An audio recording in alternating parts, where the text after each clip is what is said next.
परमपिता परमेश्वर, हम आपका हृदय से धन्यवाद करते हैं क्योंकि आप बहुत महान हैं। आपकी महानता को हम पूरी तरीके से समझ भी नहीं सकते हैं और ना ही उसका पूरी तरीके से वर्णन कर सकते हैं। लेकिन पवित्र आत्मा की अगुवाई में चलकर प्रभु जहाँ तक हम पहुँचते हैं, हम उतना ही वर्णन करते हैं और उतना ही आपको समझ पाते हैं। आपकी महिमा अपरंपार है और आपकी सामर्थ महान है। आप सर्वशक्तिमान हैं और आपके वश में सब कुछ है। प्रभु, आपका अनुग्रह हमारे जीवन में बना रहता है, इसी के लिए धन्यवाद करते हैं। आपके पुत्र के द्वारा आपने हम पर जो अनुग्रह बरसाया है और पवित्र आत्मा के द्वारा हमारे जीवन में जो सामर्थ्य प्रकट की है और सब प्रकार के समझ को, सब प्रकार के ज्ञान को समझने के लिए प्रभु हमें एक सहायक दिया है, जो हमें समझाता भी है, दिखाता भी है, सिखाता भी है, चलाता भी है, ताकि हम सबका जीवन आपकी महिमा से भरपूर होकर आपकी महिमा का कारण बने। धन्यवाद के साथ हम इस प्रार्थना को आपके इकलौते पुत्र प्रभु यीशु मसीह के नाम से मांगते हैं, आमीन। सबको जय मसीह की। परमेश्वर का बहुत धन्यवाद करते हैं क्योंकि परमेश्वर अत्यंत महान है और उसकी महिमा अपरंपार है।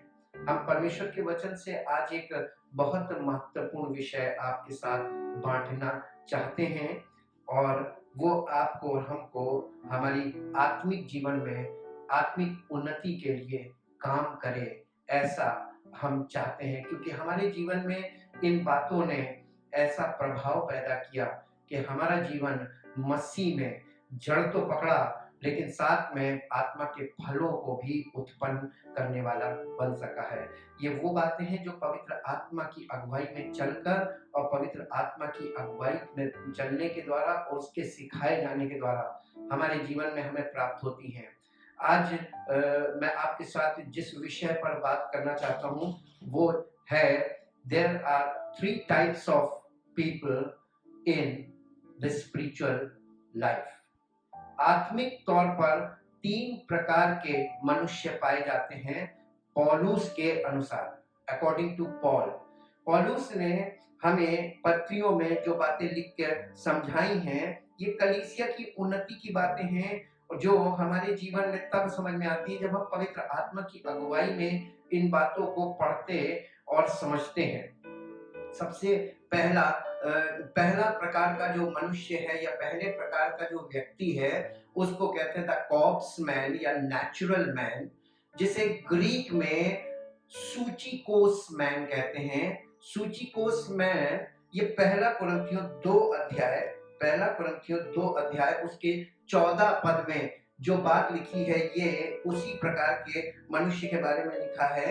और 14 पद में ऐसा लिखा हुआ, परंतु शारीरिक मनुष्य परमेश्वर के आत्मा की बातें ग्रहण नहीं करता क्योंकि वे यानी वो बातें उसकी दृष्टि में मूर्खता की बातें हैं और ना वो उन्हें जान सकता है क्योंकि उनकी जांच आत्मिक रीति से होती है। परमेश्वर की आत्मा की बातें, जो पवित्र आत्मा हमारे जीवन में आता है तो वो हमको शारीरिक बातें नहीं बताता, वो हमको सुपरफिशियल एक्ट्स नहीं बताता, वो हमको आत्मिक बातें बताता है और वो आत्मिक बातें हमारे स्वभाव के बिल्कुल विपरीत होती हैं, हमारी समझ से परे होती हैं, इसलिए हम उन बातों को अंडरस्टैंड नहीं कर पाते हैं। ये इस प्रकार के लोगों के स्वभाव से आप उन्हें पहचान सकते हैं। एक तो पॉइंट इनके स्वभाव के बारे में शेयर करना चाहूंगा। ये जो सूचिकोस मैन है या नेचुरल मैन, ये जो सामान्य व्यक्ति होता है, ये इसकी पहचान ये है कि इसके स्वभाव में सबसे पहले ही is totally depraved and helpless to comprehend God's word. यानी ये परमेश्वर को के वचन को पढ़ने में इसको कोई प्रॉब्लम नहीं होगी, सुनने में भी कोई प्रॉब्लम नहीं होगी, लेकिन कॉम्प्रीहेंड का मतलब होता है उन बातों को पूरी तरीके से अंडरस्टैंड नहीं कर पाएगा, उसको समझ नहीं पाएगा, इसकी समझ से परे की बातें होंगी और इसलिए ये उन बातों को जो इसकी समझ में नहीं आ रही है ये एप्लीकेबल नहीं हो पाती लाइफ में, क्योंकि परमेश्वर का वचन आप कितना भी पढ़ लीजिए, अगर ये आप इसको समझेंगे नहीं, जब तक ये आपकी अंडरस्टैंडिंग में नहीं जाएगा, आप इसको अंडरस्टैंड नहीं कर पाएंगे, तब तक आप इसको अपने जीवन में लागू भी नहीं कर पाएंगे, लागू हो ही नहीं सकता विदाउट अंडरस्टैंडिंग। प्रेरितों के काम 8 अध्याय का 31 पद इस बात को समझने के लिए पढ़ेंगे। प्रेरितों के काम 8 अध्याय का 31 पद, यहाँ पर कुछ लिखा हुआ है, हम उसको आपके साथ पढ़ना चाहते हैं। उसने कहा, जब तक कोई मुझे ना समझाए तो मैं कैसे समझूं। अब आप समझ गए होंगे ये किसके विषय में बात हो रही है। ये वो खोजा है जो यरूशलेम मंदिर में आया था और आराधना करने के लिए आया था, और ये जा रहा था और ये रथ पे बैठा हुआ था और ये यशायाह नबी की पुस्तक को खोलकर पढ़ रहा था। तब पवित्र आत्मा ने फिलिप्पुस से कहा था कि इसके पीछे हो ले, इसको फॉलो कर ले और इसके साथ साथ चल। तो वो जब पवित्र आत्मा ने उससे कहा तो वो उस रथ की ओर बढ़ने लगा। फिर पवित्र आत्मा की आवाज फिलिप्पुस के अंदर आई कि तू इसके साथ दौड़। तो पवित्र आत्मा के कहने से वो रथ के साथ दौड़ने लगा और रथ के पीछे पीछे दौड़ रहा था। और तब फिलिप्पुस ने उससे पूछा कि जो तू पढ़ता है क्या तू समझता है। तो उसने जवाब दिया 31 पद में, उसने कहा, जब तक कोई मुझे ना समझाए तो मैं कैसे समझूं। और उसने फिलिप्पुस से विनती की कि वो चढ़कर उसके पास बैठे। पवित्र शास्त्र का जो अध्याय वो पढ़ रहा था वो ये था, वो भेड़ों के समान वध होने को पहुंचाया गया, और जैसा मेमना अपने ऊन कतरने वालों के सामने चुपचाप रहता है, वैसे ही उसने भी अपना मुंह न खोला। उसकी दीनता में उसका न्याय नहीं होने पाया। उसके समय के लोगों का वर्णन कौन करेगा, क्योंकि पृथ्वी से उसका प्राण उठा लिया जाता है।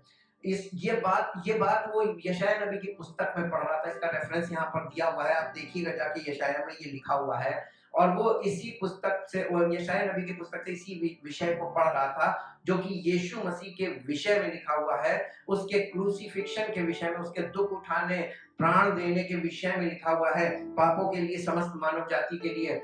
और वो इसे पढ़ तो रहा था लेकिन समझ कुछ नहीं रहा था। ऐसे ही आज बहुत से विश्वासी हैं, बहुत से मसीही हैं, बाइबल पढ़ने में हो सकता है वो पीछे ना हो किसी से, बाइबल खूब पढ़ते हो और लेकिन उसमें लिखी हुई बातों को समझ नहीं पाते हैं। किस संबंध में लिखा है, ये क्यों लिखा है और इसका हमारे जीवन से क्या संबंध है, और इन बातों को अंडरस्टैंड नहीं करते। इसलिए उनके लिए वो बातें यूजलेस हो जाती हैं लाइफ में। केवल पढ़ने से उनको लगता है कि परमेश्वर हमसे प्रसन्न होगा। परमेश्वर के वचन को पढ़ने से परमेश्वर प्रसन्न नहीं होता।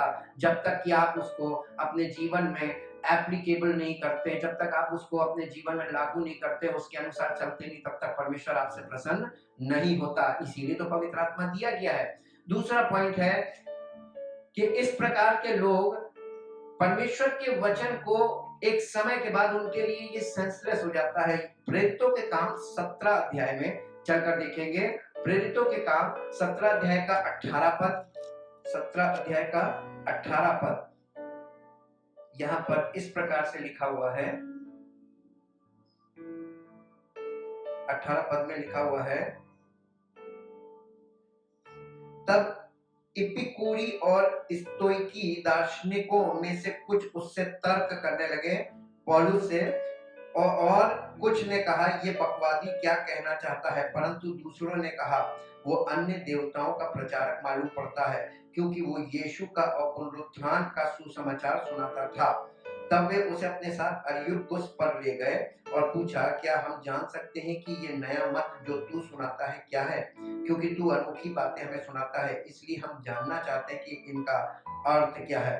इसलिए कि सब एथेंस वासी और परदेशी जो वहां रहते थे नई नई बातें कहने और सुनने के सिवाय और किसी काम में समय नहीं बिताते थे।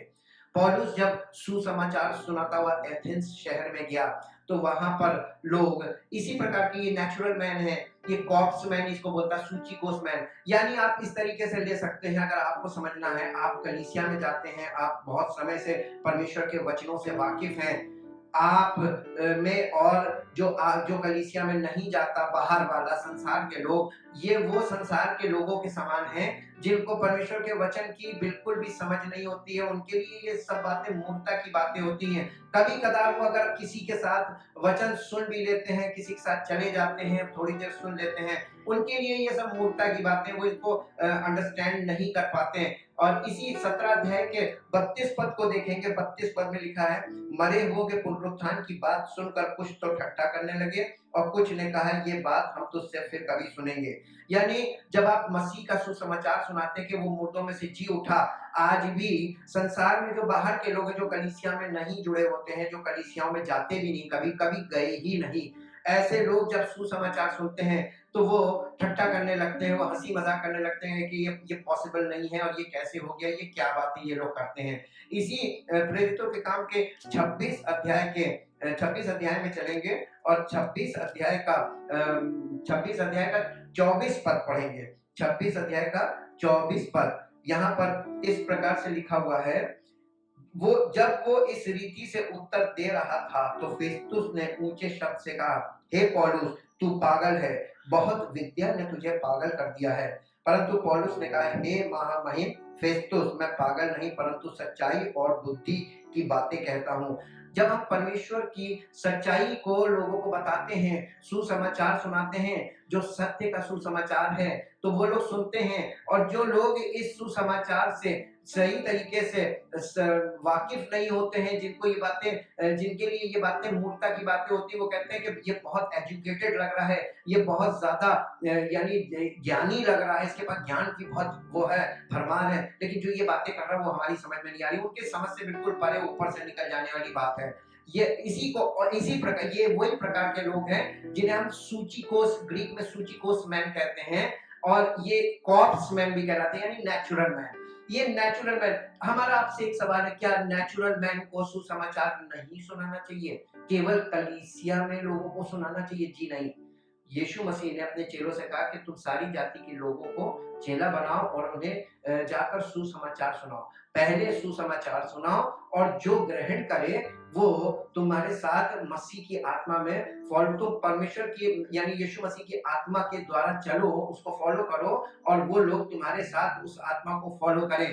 तो हमारे फॉलोअर ना बने, लेकिन हम जिस पवित्र आत्मा को फॉलो कर रहे हैं उसी को वो भी फॉलो करें। तो जैसे हम कर रहे हैं वैसे ही वो करेंगे। मैं इस बात को आपको बहुत अच्छी तरीके से समझाने के लिए एक एग्जाम्पल का इस्तेमाल करता हूँ। वो एग्जाम्पल ये है कि क्लास में, हर स्कूल में एक क्लास के अंदर एक मॉनिटर होता है। मॉनिटर टीचर नहीं होता है, वो बच्चों में से ही एक ब्रिलियंट बच्चा होता है, जो क्लास का सबसे तेज पढ़ने वाला बच्चा होता है, जो ब्रिलियंट बच्चा होता है, जीनियस बच्चा होता है, उसको क्लास का मॉनिटर बनाया जाता है। और जब टीचर नहीं होता क्लास में तो मॉनिटर की जिम्मेदारी है कि वो क्लास को कंट्रोल करे और उसको देखभाल करे, ताकि उसके अनुसार सब बच्चे आचरण करें। तो क्लास का मॉनिटर, हम मसीह में टीचर तो नहीं है, टीचर पवित्र आत्मा है, हम मॉनिटर बनाता है वो हमको। और जब हमें मॉनिटर बनाता था तो कलीसिया के बाकी लोग जो हैं, हम उन्हीं में से हैं, उन्हीं के जैसे हैं, उन्हीं के बराबर हैं। हम जीनियस नहीं हैं,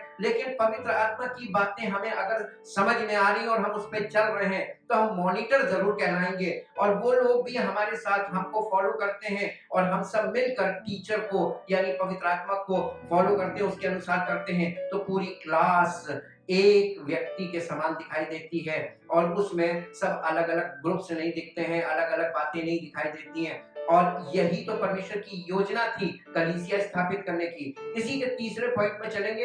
ये ऐसे इसलिए होते हैं कि स्वभाव में ये सब चीजें इसलिए हैं क्योंकि ये आत्मिक तौर पर मृतक होते हैं, spiritually dead, physically alive, spiritually dead. इफिसियों की पत्री 2 अध्याय के पहला पद में इस प्रकार से लिखा हुआ है। इफिसियों की पत्री 2 अध्याय पहला पद, उसने तुम्हें भी जिलाया जो अपने अपराधों और पापों के कारण मरे हुए थे, जिनमें पहले तुम इस संसार की रीति पर और आकाश के अधिकार के हाकिम अर्थात उस आत्मा के अनुसार चलते थे, जो अब भी आज्ञा ना मानने वालों में कार्य करता है। अभी भी सेम सिचुएशन है और अभी भी प्रभु यीशु मसीह का सुसमाचार जैसे पहली सदी की कलीसिया में उन सेवकों के द्वारा लोगों को सुनाया जाता था, आज भी यही कार्य होना है, ताकि ऐसे लोगों के जीवन में मसीह की सामर्थ्य प्रकट हो और वो स्पिरिचुअली अलाइव हो और मसीह की महिमा उनके जीवन में आ सके, पवित्र आत्मा के द्वारा उनका जीवन मसीह की महिमा का कारण बन सके। अब सेकंड प्रकार के लोग हम आपके साथ शेयर करेंगे, क्राई बेबी, जिसे हम कार्नल मैन भी कह सकते हैं, और ये कहलाते हैं ग्रीक में सार्किकोस मैन। सार्किकोस मैन, ये सार्किकोस मैन, ये इनके स्वभाव में, इनको कैसे पहचानेंगे? पहला कुरिन्थियों 3 अध्याय और उसके पहले पद में लिखा हुआ है, हे भाइयों, मैं तुमसे इस रीति से बातें ना कर सका जैसे आत्मिक लोगों से, परंतु जैसे शारीरिक लोगों से और उनसे जो मसीह में बालक हैं। अब जो वो बाहर वाले थे, अब आप कलीसिया में आइए। कलीसिया के अंदर आज लोग कैसे हैं? यहाँ पे पौलुस एक अपनी समस्या का वर्णन कर रहा है। ये स्पिरिचुअल प्रॉब्लम है और ये सेवकों को जल्दी महसूस होती है। जो सच्चा सेवक होता है उसको इस बात का जब आभास होता है, वो पवित्र आत्मा की अगुवाई में चल रहा है, पवित्र आत्मा की अगुवाई में बातें बोलता है। लेकिन जब वो इस कलीसिया में, इस प्रकार की कलीसिया में जाता है जहां पे उसको लगता है कि ये तो कलीसिया के लोग हैं, ये मसीही लोग हैं, ये तो उद्धार पाए हुए हैं, ये तो प्रभु यीशु मसीह को जानने वाले लोग हैं, लेकिन जब वहां वो जाता है तो वहां पर उसको एक ऐसी प्रॉब्लम दिखाई देती है जो आज भी मैक्सिमम रूप से हर कलीसिया में है। और वो प्रॉब्लम ये है कि ये सार्किकोस मैन, ये कलीसिया के नाम से बाहर वालों को लगता है कि ये मसीही हैं, लेकिन सेवक, अगर सच्चा सेवक है, उसको पता चल जाता है कि ये मसीह के हैं, लेकिन ये मसीह में नहीं है। ये बहुत गहराई है और इसे समझने के लिए इनके स्वभाव की तरफ चलेंगे, तब आपको पता चलेगा कि ये मसीह के हैं लेकिन मसीह में नहीं है, यानी कलीसिया में है लेकिन मसीह में नहीं है। और इनको, इनके स्वभाव में सबसे पहले है just like a new born baby. ये एकदम जैसे छोटे बच्चे होते हैं। आपने और हमने अपने जीवन में तमाम न्यू बॉर्न बेबीज को देखा होगा। न्यू बॉर्न बेबीज मालूम कैसे होते हैं? वो एकदम ऐसे होते हैं कि उनको कोई संभाले, सब कुछ उनका करना पड़ेगा, वो अपने आप में सक्षम नहीं होते। और न्यू बॉर्न बेबी की दूसरी सबसे बड़ी पहचान होती, जो स्वाभाविक पहचान, कि उसको भूख लगेगी तो रोएगा, जब उसको दर्द होगा तो रोएगा, जब उसको कोई भी समस्या होगी वो रोएगा या सोएगा, रोएगा या सोएगा। बच्चा सो नहीं रहा है, रो रहा है तो प्रॉब्लम है, या सो रहा है तो ठीक है। तो या तो सोएगा या रोएगा। ये न्यू बॉर्न बेबी के, तो ये भी वैसे ही हैं, या तो रोएंगे या सोएंगे। इनके भी ग्रीक में, जब आप ग्रीक में बाइबल को पढ़ते हैं तो ये जो यहाँ पर पहला कुरिन्थियों 3 अध्याय में जहां पर ये बात लिखी हुई है, तो ये पौलुस ने जब इन लोगों का जिक्र किया तो वहां पे नेपियोस वर्ड यूज किया है। नेपियोस का मतलब होता है without power of speech, immaturity और इनएक्सपीरियंस। इनके पास ना कोई अनुभव है ना कुछ। ऐसे लोगों की पहचान कैसे होती है, ये किस प्रकार से पहचाने जाते हैं, आप इन्हें बड़ा आराम से पहचान सकते हैं। इफिसियों की पत्री 4 अध्याय के 14 पद में ऐसे ही लोगों के लिए पौलुस ने कलीसिया को चिट्ठी लिखी थी और बताया था कि ये चीज कलीसिया में लोगों में, उनके स्वभाव में नहीं होनी चाहिए, ताकि हम आगे को बालक ना रहें जो मनुष्यों की ठग विद्या और चतुराई से, उनके भ्रम की युक्तियों के और उपदेश के हर एक झोंके से उछाले और इधर उधर घुमाए जाते हो। यानी हमको आकर लोग यानी प्रीचर्स आए, टीचर्स आए और वो अपनी टीचिंग से और प्रीचिंग से इस प्रकार के लोगों को अपने पीछे खींच ले जाते हैं। और आज कलीसियाओं में लोगों को डर ही यही रहता है, हर सेवक का ये डर है कि कोई ऐसा प्रचारक ना आ जाए कि वो हमारे सारे जो कलीसिया के लोग हैं वो उसको फॉलो करने लगे, उसके पीछे निकल कर चले जाएं। जी हाँ, ये जैसे मसीह के हैं, मसीह में नहीं है और इमेच्योर है स्पिरिचुअली, और क्राई बेबी है, नेपियोस जिसको बोलते हैं, केवल दूध पीने वाले। आप इन्हें सब दूध पिला दीजिए, संडे संडे दूध पिला दिया, फिर जाकर अपने घर में सो जाते हैं। ये वो वाले लोग हैं। पौलुस ने बहुत अच्छी तरीके से इन बातों को रखा है। और इसका दूसरा पॉइंट है unable to receive food but only milk. ये यानी भोजन नहीं करना मांगते, ये केवल दूध चाहते हैं, बस संडे को आएंगे, दूध पिला दो, हम चले जाएंगे। पहला कुरिन्थियों 3 अध्याय में फिर से आएंगे, पहला कुरिन्थियों 3 अध्याय, और 3 अध्याय में इनकी एक खासियत यहाँ पर लिखी हुई है दूसरे पॉइंट पर। ये पहला कुरिन्थियों 3 अध्याय का 2 पद पढ़ेंगे। पौलुस कह रहा है, मैंने तुम्हें दूध पिलाया, अन्न ना खिलाया, क्योंकि तुम उसको नहीं खा सकते थे, वरन अब तक भी नहीं खा सकते हो। अन्न को इंग्लिश में पढ़ेंगे तो स्ट्रॉन्ग फूड, मीट कह सकते हैं, स्ट्रॉन्ग मीट या स्ट्रॉन्ग फूड। मसीह में आज भी लोग कलीसियाओं में इसी स्तर पर हैं और ये मैक्सिमम लेवल पर है। इसलिए आज मसीहत को या मसीही लोगों को ये बात समझने की जरूरत है कि आज हम इतने सालों से, कोई 10 साल, कोई 20 साल, कोई 30 साल, कोई 40 साल, कोई 50 साल, कोई 60 साल, कोई 70 साल, लेकिन वो इसी स्टेज में फंसे हुए हैं, दूध पीने की स्टेज में। दूध गलत चीज नहीं है। जब कोई व्यक्ति, जब बच्चा पैदा होता है, न्यूबॉर्न बेबी, उसको दूध ही चाहिए। उस समय उसको अन्न नहीं वो पचा सकता, इसलिए उसको अन्न नहीं, दूध दिया जाता है। लेकिन दूध की एक खासियत होती है, दूध कुछ समय के लिए होता है, फिर उसके बाद उसके अंदर मैच्योरिटी होनी चाहिए कि वो अन्न भी खाए। और जब बच्चा अन्न खाने के लायक होता है तो उसको अन्न खिलाया जाता है। और पहला पत्रस 2 अध्याय का 2 पद पढ़ेंगे। पहला पत्रस 2 अध्याय का 2 पद। परमेश्वर का वचन सब बातों को समझने की सामर्थ्य दे आपको, ताकि आप इन बातों को, लिखा है 2 अध्याय के 2 पद में, नए जन्मे हुए बच्चे के समान निर्मल आत्मिक दूध की लालसा करो, ताकि उसके द्वारा उद्धार पाने के लिए बढ़ते जाओ। उद्धार पाने के लिए आपको शुरुआत में आत्मिक दूध की लालसा करनी है, लेकिन सारी जिंदगी आप यही लालसा कर रहे हैं तो आपको उद्धार नहीं मिला, आप केवल उद्धार पाने में लगे हुए हैं। जैसे 2 प्रकार के कंट्रीज होती है, एक डेवलप्ड कंट्रीज और एक डेवलपिंग कंट्रीज। आज भी कलीसिया में ये वाला अंतर आपको देखने को मिलेगा, खास तौर से हमारे देश में, कि हमारा देश भी डेवलपिंग कंट्री है और हमारा देश, हमारी कलीसियाएं भी डेवलपिंग चर्चेस हैं, डेवलप्ड नहीं है। कोई भी मेच्योरिटी का कहीं कोई निशान नहीं। हम दूसरे कंट्रीज हमसे सालों पहले डेवलप्ड हो गए और हम आज तक डेवलपिंग में ही हैं। हम विकासशील बने हुए हैं, विकसित नहीं हुए। और इसी प्रकार से कलीसियाएं भी विकासशील हैं स्पिरिचुअली, विकसित नहीं हो पाई स्पिरिचुअली। ये समस्या एक बहुत गंभीर समस्या है और इसका समाधान परमेश्वर ने सब कुछ करके दे दिया है। अब यहाँ पर सच्चे सेवकों की जरूरत है, पवित्र आत्मा से प्रेरित सेवक अगर कोई है तो वो इन बातों को अंडरस्टैंड भी करेगा और इन्हीं विषयों पर उसके वो परमेश्वर की महिमा का काम करेगा पवित्र आत्मा में होकर। But strong food is also must. आत्मिक भोजन के साथ शारीरिक जो अन्न की जरूरत पड़ती है, समय पर अन्न मिलना बहुत जरूरी है। और अगर सेवक खुद अन्न नहीं खाता तो उसके कलीसिया में वो भी अन्न खाने वाले नहीं होंगे। इसे और आगे देखिए, इसी पॉइंट को इब्रानियों की पत्री उसके 5 अध्याय के 11 से 14 पद तक पढ़ेंगे। इसके विषय में हमें बहुत सी बातें कहनी है जिनका समझाना भी कठिन है, इसलिए कि तुम ऊंचा सुनने लगे हो। समय के विचार से तो तुम्हें गुरु हो जाना चाहिए था, तो भी ये आवश्यक हो गया है कि कोई तुम्हें परमेश्वर के वचनों की आदि शिक्षा, यानी एलिमेंटल टीचिंग फिर से सिखाए। तुम तो ऐसे हो गए हो कि तुम्हें अन्न के बदले अब तक दूध ही चाहिए, क्योंकि दूध पीने वाले बच्चे को तो धर्म के वचन की पहचान नहीं होती, क्योंकि वो बालक है। पर अन्न सयानों के लिए है, जिनकी ज्ञानेंद्रियां अभ्यास करते करते भले बुरे में भेद करने में निपुण हो गई हैं। हमारी आज तक हमारी इंद्रियां पर भले बुरे का भेद करने में निपुण नहीं हो पाई। प्रॉब्लम कहाँ है? प्रॉब्लम हमारे जीवन में हमको जो सिखा रहा है, जो हमें बता रहा है, प्रॉब्लम उधर से आ रही है। इमेच्योर व्यक्ति आपको सिखा सकता है, लेकिन वो आपको सिद्ध बातें नहीं बता सकता। जितना उसे मालूम है, जब वो आपको बताता है तो उसमें से 10% और कम हो जाता आपके अंदर जाके।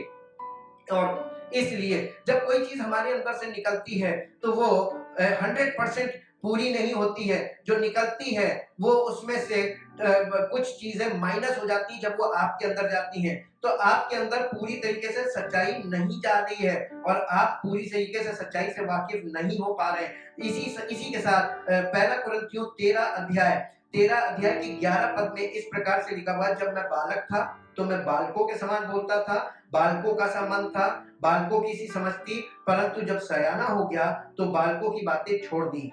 ये आज तक हमने स्पिरिचुअली बहुत रेयरली देखा है कि ये चीज हो। ये बहुत दुर्लभ समस्या है जो आज बहुत आसानी से इस चीज को हर जगह देखा जा सकता है। और इसी के साथ तीसरा पॉइंट है कि ये जो कलीसिया के लोग हैं, इनके अंदर एक और खासियत होती है इनके स्वभाव में कि ये अनसेव्ड लोगों की तरह, जैसे बाहर वाले जो नेचुरल मैन है उनके जैसे हर बात में झगड़ा करना, कुड़कुड़ाना, बड़बड़ाना, चिड़चिड़ाना और हर चीज में झगड़े के लिए तैयार रहना। पहला कुरिन्थियों 3 अध्याय और उसके 3 पद में इस प्रकार से लिखा हुआ है, पौलुस यहाँ पर इस चीज को लिख रहा है, क्योंकि अब तक तुम शारीरिक हो, इसलिए कि जब तुम में डाह और झगड़ा है तो क्या तुम शारीरिक नहीं और क्या मनुष्य की रीति पर नहीं चलते। ये मनुष्य की रीति पर का मतलब है कि जैसे बाहर के कलीसिया के बाहर के लोग, संसारिक लोग, उन्हीं के जैसे नहीं चल रहे हो। या आज आप कंपेयर करके देखें, आप किसी ना किसी कलीसिया में जरूर जाते होंगे,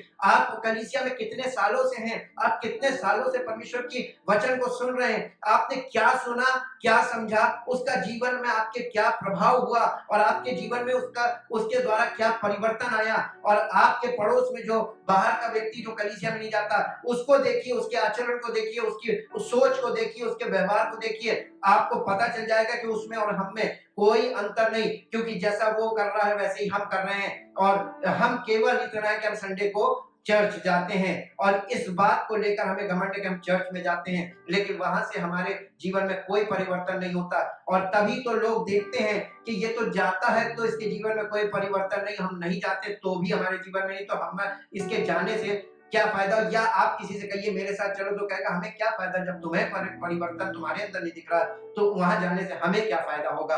और इसीलिए लोग इन चीजों में सवाल उठाते हैं। चौथा पॉइंट है कि इस प्रकार के लोगों में एक और विशेष बात होती है, ये जो बेब्स इन क्राइस्ट भी कह सकते हैं, मसीह में जो बालक हैं, इनकी एक और खासियत बताएं कि ये एक और काम करते हैं। इसी पहला कुरिन्थियों उसके 3 अध्याय को फिर देखेंगे, यहाँ पर पौलुस इनके विषय में एक और विषय बता रहा है कि इसका चौथा पद देखेंगे, क्योंकि जब ये लोग क्या करते हैं, क्योंकि जब एक कहता है मैं पौलुस का हूं, दूसरा मैं अपोल्लोस का हूं और तीसरा कहता है कि एक पौलुस का कहता है, एक अपोल्लोस का कहता है, तो क्या तुम मनुष्य नहीं, पौलुस का हूं तो क्या तुम मनुष्य नहीं।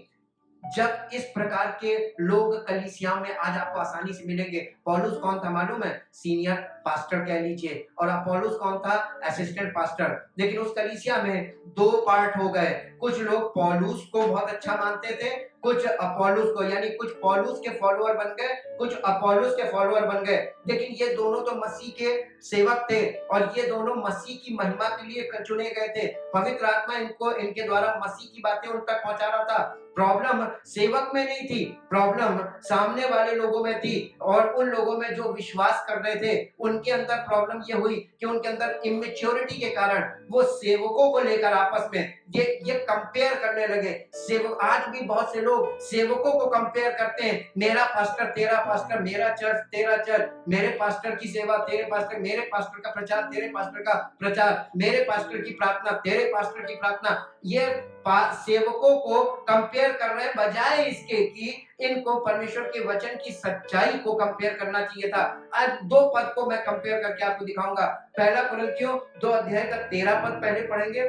पहला कुरिन्थियों 2 अध्याय का 13 पद, जिनको हम मनुष्यों की ज्ञान की सिखाई हुई बातों में नहीं परंतु आत्मा की सिखाई हुई बातों में आत्मिक बातों से मिला मिलाकर सुनाते हैं। यहाँ पे वचन को यानी परमेश्वर के वचन की सच्चाई को कंपेयर करते हैं सच्चे सेवक। लेकिन ये जो मसीह में बालक लोग हैं, उनकी बातें सुनने वाले ये इतने इमेच्योर होते हैं कि ये उन बातों को सीखने के बजाय कि सच्चाई को, वचन की सच्चाई को कंपेयर करना है, ये सेवकों को कंपेयर करने लगते हैं। पहला कुरिन्थियों 3 अध्याय के 4 पद में आ जाइए, 2 अध्याय का 13 पद और 3 अध्याय का 4 पद कंपेयर देखिए। ये लोग, पौलुस इनको सच्चाई बता रहा है पवित्र आत्मा में होकर, और ये सेवकों में कंपैरिजन कर रहे हैं। इसका जवाब पौलुस ने इनको दिया। 3 अध्याय का, पहला कुरिन्थियों 3 अध्याय के 6 पद में पौलुस ने जवाब दिया, मैंने लगाया, अपोल्लोस ने सींचा, परंतु परमेश्वर ने बढ़ाया। इसलिए ना तो लगाने वाला कुछ है, ना सींचने वाला कुछ, परंतु परमेश्वर ही सब कुछ है जो बढ़ाने वाला है। पौलुस इनको सिखाना मांग रहा है, बताना मांग रहा है, जताना मांग रहा है कि मैं भी सेवक हूं और अपोल्लोस भी सेवक है, और मैंने लगाया, अपोलोस ने सींचा। इसका मतलब पौलुस जो था वो इवेंजलिस्ट था, वो बीज बोने का काम करता था, वो परमेश्वर के वचन की सच्चाई बताने का काम करता था। और अपोलोस जो था वो टीचर वाला काम करता था, उन्हें समझाने का काम करता था, सिखाने का काम करता था, जो सिंचाई आप कह सकते हैं। और बढ़ाने वाला परमेश्वर था। आज आप देखिए कलीसिया में ना तो कोई ये दो दो पार्ट में काम होता था उस जमाने में कलीसिया में। आज कोई दो पार्ट नहीं है। प्रीचिंग ही टीचिंग है और टीचिंग ही प्रीचिंग है। जो कह दिया वो पत्थर की लकीर। कोई सवाल पूछे तो उसको बहला फुसला देते हैं, उल्टा सीधा समझा देते हैं, और कोई गहराई नहीं, कोई सच्चाई नहीं, कोई कंपैरिजन नहीं, कंपैरेटिव स्टडीज नहीं, कुछ नहीं, सब ऐसे ही है। इसीलिए इस प्रकार के लोग डेवलप हो गए और ये एक बहुत बड़ी समस्या है स्पिरिचुअली। और तीसरे प्रकार के लोग हैं द कॉन्करर। ये स्पिरिचुअल लोग है। स्पिरिचुअल व्यक्ति को ग्रीक भाषा में कॉन्करर बोला गया है, यानी जयवंत मसीही। और ये कॉन्करर जो है इसको ग्रीक में कहते हैं न्यूमैटिकोस मैन। न्यूमैटिकोस मैन पहला कुरिन्थियों 2 अध्याय उसके 15 पद में लिखा हुआ है इस प्रकार से, 2:15, आत्मिक जन सब कुछ जांचता है परंतु वो आप किसी से जांचा नहीं जाता।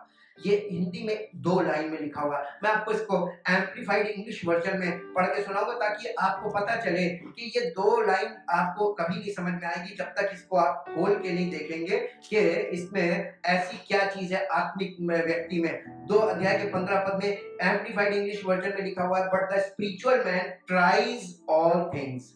ट्राइज ऑल थिंग्स का मतलब है he examines, investigates, inquires into, questions and discerns all things, yet is himself to be put on trial and judged by no one. He can read the meaning of everything, but no one can properly discern or appraise or get an insight into him. और वो सब बातों की गहराई, ऊंचाई, सच्चाई उसको examine करता है, स्टडी करता है और गहन अध्ययन करता है, और हर बात को पूरी तरीके से क्लियरली, पॉजिटिवली भी और नेगेटिवली भी उसको स्टडी करता है, अंडरस्टैंड करता है, उसको फॉलो करता है। और ये व्यक्ति कॉन्करर व्यक्ति कहलाता है। ये व्यक्ति आत्मिक व्यक्ति कहलाता है। आत्मिक व्यक्ति के स्वभाव के विषय में मैं आपसे कहूंगा कि इस प्रकार के लोग, पहली बात कि ये सैंक्टिमोनियस नहीं होते। सैंक्टिमोनियस का मतलब है हिंदी में कि अपनी नैतिकता का प्रदर्शन नहीं करते हैं। ये नहीं दिखाते कि मैं बहुत यानी नैतिक व्यक्ति हूँ, मुझसे अच्छा कोई नहीं, मैं कितना देखो स्पिरिचुअल हूँ। दिखावा नहीं करते हैं, अपनी आत्मिकता का दिखावा नहीं करते हैं, सैंक्टिमोनियस नहीं होते। इसका मतलब नॉट सेंसेशनल। ये बहुत ज्यादा सेंसेशनल नहीं होते हैं, मतलब कि अपने को बड़ा नहीं बनाते हैं कि मैं बहुत पहुंचा हुआ हूँ, मैं बहुत जानकार हूँ, मैं बहुत ज्ञानी हूँ। ऐसा शो नहीं करते हैं। अपने आप को सुपीरियर नहीं शो करते हैं। और उसके बाद अपनी धाक नहीं, सेंसेशनल का मतलब अपनी धाक नहीं जमाना मांगते हैं। इनके अंदर वो स्वभाव नहीं होता है। Not sugary sweet. ये बहुत ज्यादा मीठी और चिकनी चुपड़ी बातें नहीं करते हैं, पटाने वाली। ये एकदम स्ट्रेट फॉरवर्ड बात करते हैं, हाँ की हाँ, ना की ना, जैसा परमेश्वर के वचन में लिखा हुआ है। Not straight लेस्ड। अपनी नहीं चलाते, यानी बोलते भी हैं और सुनते भी हैं। आपने ऐसे बहुत से लोगों को जो आज मसीह की सेवकाई में है, केवल बोलते सुना होगा, सुनते किसी की नहीं सुना होगा। और सुनकर उसको एग्जामिन करना चाहिए तो सुनेंगे और तुरंत सिरे से खाली, नहीं मैं ये नहीं मानता, नहीं मैं ऐसा नहीं करता, नहीं ये गलत है, नहीं ये चीज गलत है। स्ट्रेट लेज का मतलब केवल अपनी बात को रखना, अपनी बात मनवाना, हम सही बाकी पूरी दुनिया गलत। इस टाइप का जो स्वभाव है ये आत्मिक लोगों की पहचान नहीं है, उनमें ऐसा नहीं होता है। और दूसरी बात कि नॉट सेग्रीगेटेड, यानी लोगों को अपनी तरफ करने वाले नहीं होते हैं, कि फूट डालने वाले, कि कहीं पे गए वहां पर 2-4 लोगों को फोड़ दिया, 2-4 लोगों को तोड़ दिया। और इसके बाद ऐसे परिवारों में फूट नहीं होनी चाहिए। जो आत्मिक व्यक्ति जब सेवा करता है तो परिवार जुड़ने की बातें करता है और परिवार को जोड़ने का प्रयास करता है, ना कि तोड़ने की बातें करता है और परिवार को तोड़ने का प्रयास करता है। और कोई परिवार अगर टूटा हुआ है तो आपको परमेश्वर की ओर से एक भी नंबर नहीं मिलेगा, इसलिए क्योंकि परमेश्वर जोड़ने का काम करता है तोड़ने का नहीं, क्योंकि परमेश्वर ने परिवार की स्थापना की है और परमेश्वर रिश्तों को महत्व देता है। इसलिए जुड़ना, और वो भी दिल से रिश्तों को निभाने के लिए जुड़ना और जुड़े रहना, ये बहुत जरूरी है। इसीलिए तो परमेश्वर के वचन में जो सेवकों के लिए जो कंडीशन रखी गई है वो ये है कि जो कोई घर का अच्छा प्रबंध करता है वही कलीसिया में सेवा की योग्य है। सबसे पहली डिमांड यही की गई है, और वो एक अच्छे गृहस्थ को अपनी सेवकाई के लिए चुनता है। और इसके बाद ये स्पाइनलेस, सुपरफिशियल नहीं होते हैं। ये सुपरफिशियल यानी दिखने में तो सही लग रहे हैं लोगों को, बहुत आत्मिक, लेकिन हमको अगर जांचा जाए तो हम ढोल में पोल वाली बातें अंदर से खोखले निकले। जैसे हम सोने को देखते हैं, दूर से तो देखने में पीतल भी सोना लगता है और 18 कैरेट गोल्ड भी प्योर गोल्ड दिखता है, लेकिन जब उसकी जांच होती है तो वो खोटा पाया जाता है, उसमें कमी पाई जाती है। उसी प्रकार से ये आत्मिक जो व्यक्ति है ये सुपरफिशियल नहीं होता है, यानी ये सॉलिड होता है और 100% सॉलिड होता है। दूसरा, स्पाइनलेस नहीं होता, यानी कमजोर व उद्देश्यहीन नहीं होता है। इसीलिए पौलुस कहता है कि मैं उद्देश्यहीन कार्य नहीं करता हूं कि हवा में पीटता हुआ हूं, मैं तो यानी परमेश्वर की आत्मा के अनुसार चलता हूं और अपने आप को मारता कूटता वश में करता हूं, कहीं ऐसा ना हो कि औरों को प्रचार करूं, खुद निकम्मा ठहरूं। ये एक आत्मिक व्यक्ति की बात है और उसी के विचार ऐसे हो सकते हैं और वही अपने जीवन में ऐसा कर सकता है। लेकिन आत्मिक व्यक्ति का मतलब होता है हार्मनी विद गॉड, परमेश्वर के साथ इन ट्यून हो जाने वाला। रोमियो की पत्री 7 अध्याय के 14 पद में पौलुस ने एक बात लिखी। ये बात व्यवस्था को लेकर है। 7 अध्याय के 14 पद में, हम जानते हैं कि व्यवस्था तो आत्मिक है, परंतु मैं शारीरिक और पाप के हाथों बिका हुआ हूँ। इसलिए ऐसे लोग, हमारी अगर कंडीशन आज भी यही है तो हम आत्मिक नहीं है। हमारे पास कोई आत्मिक, बाइबल एक आत्मिक पुस्तक है, ये हमारे हाथ में, इसका मतलब हम आत्मिक नहीं है। जब तक कि परमेश्वर का आत्मा हमें आत्मिक बना ना दे और हम आत्मिक जीवन में चलने ना लगे और आत्मा के फलों के द्वारा हमारा प्रकटीकरण ना हो जाए, तब तक हम आत्मिक नहीं कहला सकते।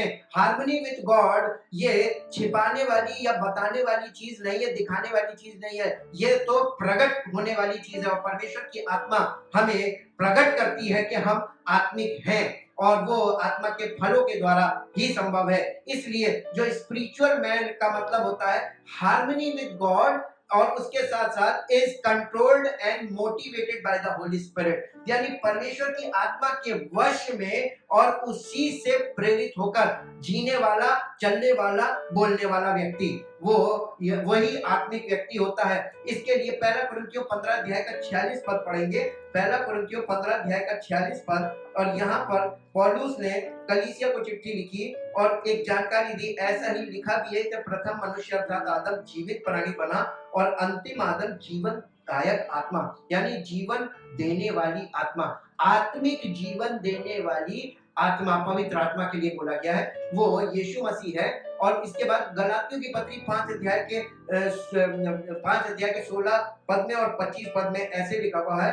गलातियों की पत्री 5 अध्याय और उसके 16 पद में, पर मैं कहता हूँ आत्मा के अनुसार चलो तो तुम शरीर की लालसा किसी रीति से पूरी ना करोगे। यहाँ पर फोर्स नहीं किया जा रहा है कि आत्मा के अनुसार चलो, बल्कि आपको सजेस्ट किया जा रहा है अगर तुम पवित्र आत्मा के अनुसार चलोगे तो शरीर की लालसाओं को हरगिज पूरा नहीं करोगे, क्योंकि पवित्र आत्मा तुमको उसकी अनुमति नहीं देगा। और इसके बाद इसके 25 पद में ऐसा लिखा हुआ है, यदि हम आत्मा के द्वारा जीवित हैं, यानी पवित्र आत्मा के द्वारा जीवित हैं, तो आत्मा के यानी पवित्र आत्मा के अनुसार चले भी।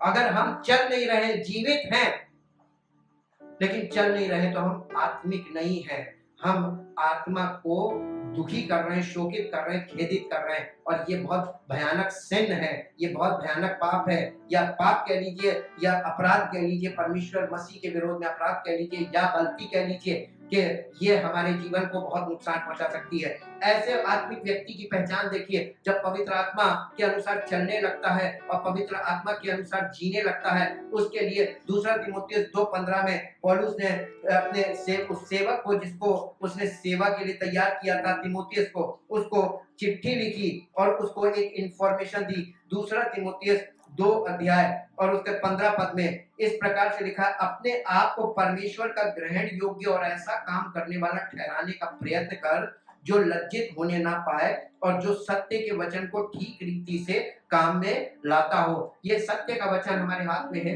इसे ठीक रीति से rightly dividing of the word of God, परमेश्वर के वचन को कहां कौन सा वचन सही है, यानी रेफरेंस टू कॉन्टेक्स्ट, बिना कॉन्टेक्स्ट के किसी बात को कहीं पे जाकर फिट कर देना, किसी बात को कहीं पे जाकर फिट कर, आउट ऑफ द कॉन्टेक्स्ट नहीं, रेफरेंस टू कॉन्टेक्स्ट, बिल्कुल राइट कॉन्टेक्स्ट में बात बोलने वाला वो व्यक्ति, आत्मिक व्यक्ति। दूसरा पत्रस 3 अध्याय, दूसरा पत्रस 3 अध्याय और उसके दूसरा पत्रस 3 अध्याय, अध्याय 3 और उसके 14 से 17 पद तक आपके लिए पढ़ेंगे। यहाँ पर लिखा हुआ है, उनकी आंखों में व्यभिचार बसा हुआ है और वे पाप के बिना रुक नहीं सकते, वे चंचल मन वालों को फुसला लेते हैं, उनके मन को लोभ करने का अभ्यास हो गया है, वे संताप की संतान है, वे सीधे मार्ग को छोड़कर भटक गए हैं और बओर के पुत्र बिलाम के मार्ग पर हो लिए हैं, जिसने अधर्म की मजदूरी को प्रिय जाना पर उसके अपराध के विषय में उलाहना दिया गया, यहाँ तक कि अबोल गधी ने मनुष्य की बोली में उस भविष्यवक्ता को उसके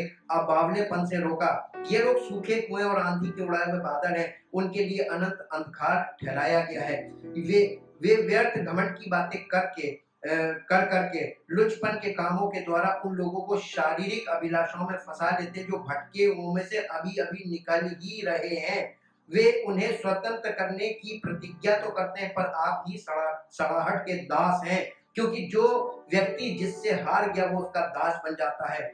यहाँ पर पौलुस कलीसिया को अवेयरनेस बता रहा है झूठी शिक्षा और झूठे शिक्षकों को लेकर, वो जो बातें बोल रहा है, लेकिन ये बातें भी उन लोगों को जो क्राई बेबी हैं या जो नेचुरल मैन हैं, यानी सुचिकोस और सार्किकोस, इन दोनों प्रकार के लोगों की समझ में ये बातें नहीं आती, क्योंकि ये आत्मिक बातें हैं। लेकिन जब कोई स्पिरिचुअली मैच्योर होता है तो उसको ये बातें समझ में आती हैं और तब वो इन चीजों में चेतने लगता है और समझने लगता है कि परमेश्वर का आत्मा हमसे क्या चाहता है, और परमेश्वर की आत्मा में की अगुवाई में चलना यही हमारे लिए अत्यंत आवश्यक है और यही परमेश्वर की इच्छा भी है और योजना भी है, जिससे वो हमें अपनी महिमा का बर्तन बनाना चाहता है। हम चाहते हैं कि आप इन बातों को समझने का प्रयास करें, आपके मन की आंखें ज्योतिर्मय हो और आप परमेश्वर की आत्मा को समझ पाएं, उसकी अगुवाई को समझ पाएं कि वो किन विषयों पर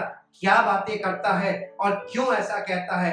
कहीं ना कहीं हमारे जीवन में इन बातों, इन कमियों को पाता है, तभी वो हमें इनके विषय में, उन कमियों के विषय में हमें बताता है, ताकि हम सत्य को जाने और हमारा जीवन परमेश्वर की महिमा में आगे बढ़े और उसकी महिमा का कारण बने। हम लास्ट एंड से पहले आपसे एक बहुत मुख्य बात कहना चाहते हैं, एक जीवन का फलसफा जो मुझे सीखने को मिला पवित्र आत्मा के साथ चलते हुए, कि मिस्टेक और एरर 2 प्रकार की चीजें होती हैं।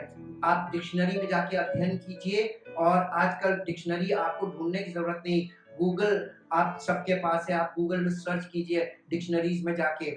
मिस्टेक हमेशा जिन्हें जानकारी नहीं होती है उनसे मिस्टेक होती है। आपको किसी विषय में, जैसे आपको परमेश्वर के वचन की सही जानकारी नहीं है तो आपसे मिस्टेक होगी, लेकिन एरर हमेशा जानकार लोगों से होता है, माहिर लोगों से, जिनको ये घमंड होता है कि हमसे ज्यादा कोई नहीं जानता या मुझसे अच्छा किसी को नहीं मालूम, वहीं पर एरर होता है।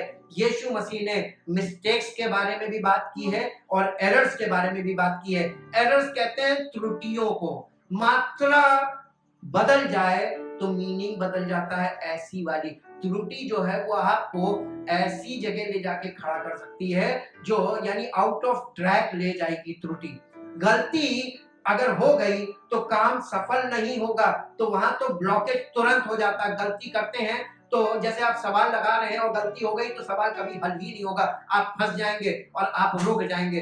लेकिन त्रुटि एक ऐसी चीज है जिसमें आदमी गलत रास्ते पे मुड़ जाता है और उसे पता भी नहीं चलता, वो चलता चला जाता है और अंत में उसे मृत्यु का सामना करना पड़ता है। इसीलिए नीति वचन में लिखा है, ऐसा भी मार्ग है जो मनुष्य को ठीक जान पड़ता है परंतु उसके अंत में उसे मृत्यु मिलती है।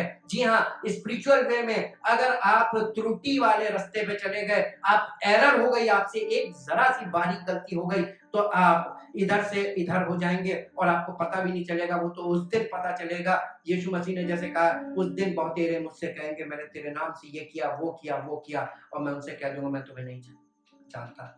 जानकारी आज प्राप्त कीजिए, अपनी त्रुटि पर ध्यान दीजिए। अगर आप सोचते हैं कि मैं बहुत जानकार हूं, आप ये सोचते हैं कि मुझे बहुत अच्छी बाइबल मालूम है, मुझे सारे मीनिंग मालूम है, मैं तो लोगों के पास जानकारी की कमी या समझ की कमी क्यों पाई जा रही है? अगर सबको मालूम होता तो सब सही चल रहे होते, और जब सब सही चल रहे होते तो उनके साथ जो लोग जुड़े हैं वो भी सही होते, तो झगड़े की कोई बात ही नहीं थी और मतभेद की भी कोई बात नहीं थी। सब एक ही बात बोलते हैं और सबका एक ही उद्देश्य और एक ही विचार होता, मसीह की महिमा प्रकट होने लगती। लेकिन ये आपका विचार गलत है, इसलिए आज सब लोग अलग अलग बटे हुए दिख रहे हैं। पौलुस ने इसीलिए तो कहा कि कोई कहता मैं पौलुस का हूं, कोई कहता पौलुस का, कोई कहता मैं कैफा का हूं, कोई कहता मैं मसीह का हूं। There are so many denominations. मसीह बांट दिया गया, और जब बढ़ गया तो सब टुकड़ों में लेकर खड़े हुए हैं।